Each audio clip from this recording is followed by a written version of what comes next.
是的，没看错，轮船是四太送给奚梦瑶35的岁生日礼物，据说价值46亿，专门等在奚梦瑶生日这天，让她亲自剪彩下水仪式，诚心满满为他们生下一儿一女，彻底俘虏了四太的心。不愧是超模，穿着运动鞋比何猷君还高出不少，身材高挑，脸小精致，丝毫看不出35岁。看看他们的合照，一家真挺幸福。之前有记者问他是不是嫁入豪门，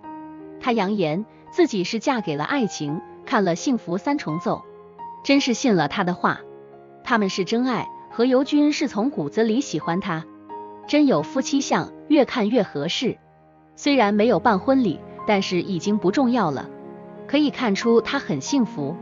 奶这个梗让我不明所以，原来就是玩玩奶。以前和奚梦瑶关系很好，然后后来又说奚梦瑶年龄大了赚不到钱，结果他自己现在靠直播带货赚钱。奚梦瑶这种状态，不愁没有工作，就算年龄大了一样可以走秀，而且还自己学习商业管理，会接替四太的产业吧。